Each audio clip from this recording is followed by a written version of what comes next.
Hola, ¿qué tal? Buenos días, bienvenidos a esta clase de Photoshop y de Illustrator en donde vamos a trabajar con objetos inteligentes y con capas de píxeles. Esos objetos inteligentes los vamos a traer desde Illustrator. Ya hemos hecho trabajos de objetos inteligentes exclusivamente de fotos en Photoshop, y lo que les voy a mostrar hoy es cómo puedo traer las cosas desde Illustrator y manejarlas desde una forma u otra. Fíjense, yo acá tengo en Illustrator dos líneas de diferente color a la que les voy a aplicar una fusión, por ejemplo. ¿Sí? Voy a hacer clic en la primera y clic en la segunda. Bueno, se crean todas esas líneas. Voy a copiar todo esto y control C, y voy a ir a Photoshop y lo voy a pegar. Entonces, cuando lo pegue, acá me va a aparecer la opción de pegarlo como píxeles o como objeto inteligente. Yo voy a elegir, por ejemplo, píxeles. Entonces, esta capa, presiono Enter y ya tengo acá, la tengo pegada como píxeles. Fíjense que es una capa rasterizada. Entonces, ahora voy a volver a pegar, control V, pero esta vez la voy a pegar como objeto inteligente. Entonces yo acá tengo una capa, voy a presionar Enter, fíjense, acá tengo el icono de objeto inteligente, es el de arriba, es vectorial, y el de abajo es una capa simple de píxeles. Para empezar, la capa de píxeles, por ejemplo, yo la voy a achicar,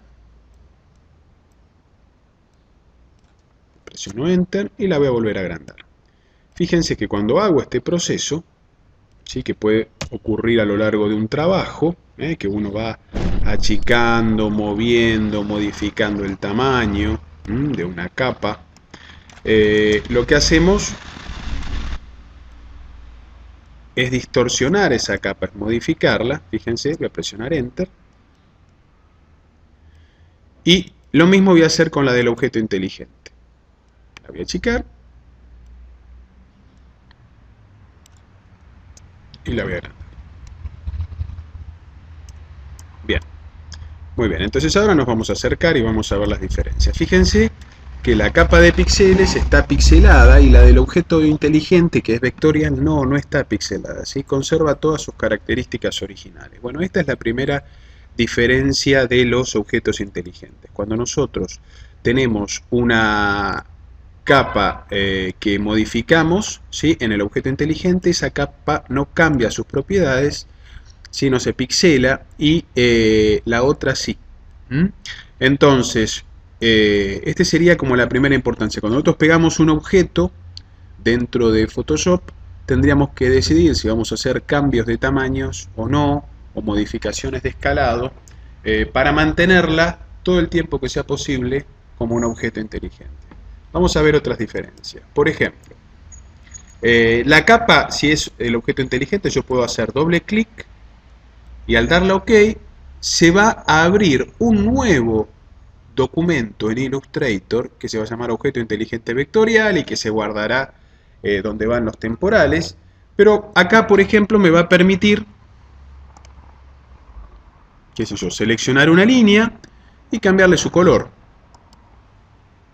¿Sí? Puedo guardar esto, y como es un objeto inteligente, cuando bueno, guardo y cierro, ¿no? No pasa nada, guardo y cierro.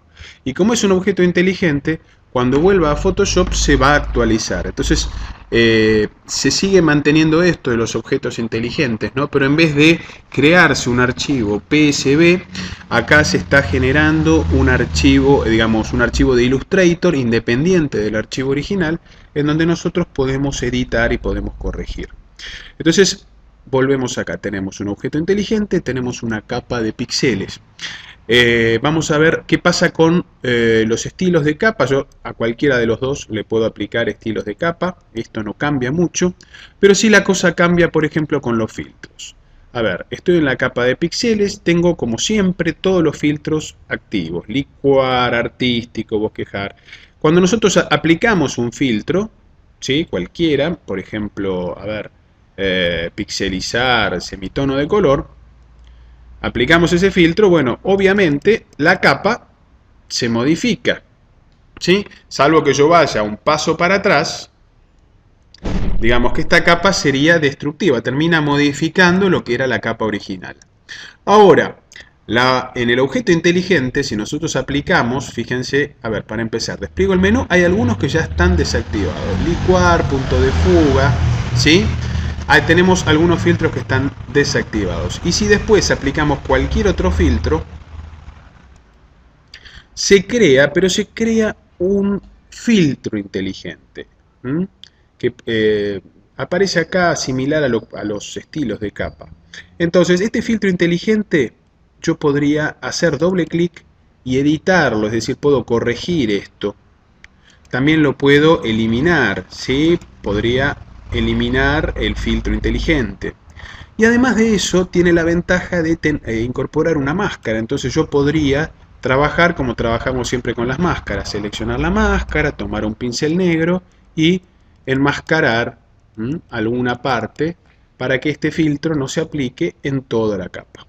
Entonces, como ventaja, los filtros inteligentes son reversibles, y inclusive podríamos desactivar la visualización de ese filtro y seguir incorporando otros.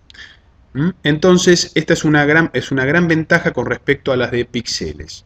Vamos a ver otro tema, que es el tema de los ajustes. En una capa de píxeles yo puedo aplicar todos los ajustes que tengo acá disponibles.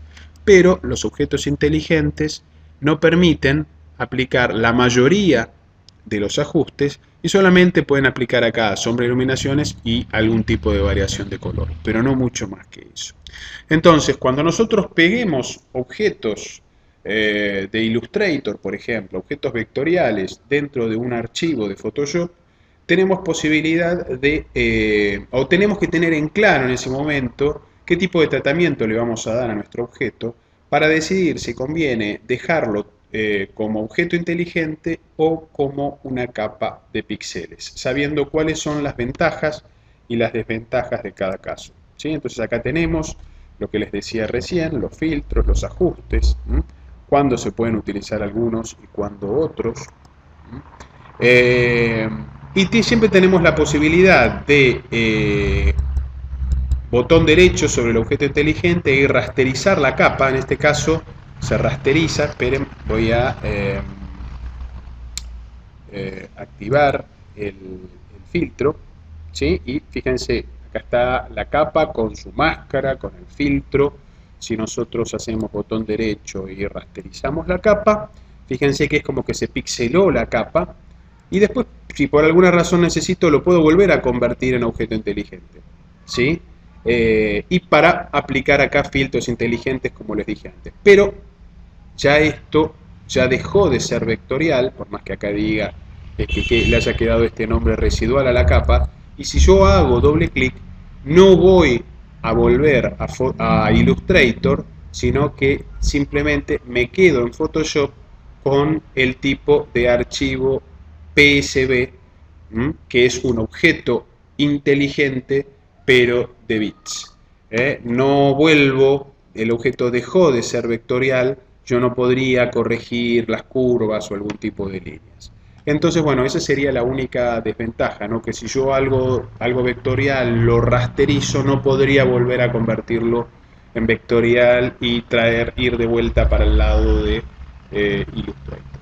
Así que bueno, es una cosa más que nada conceptual, las diferencias entre las capas de objetos inteligentes y las capas de píxeles. Espero que se haya entendido. Ahora les voy a dejar algunos ejercicios. Continuamos en el próximo tutorial.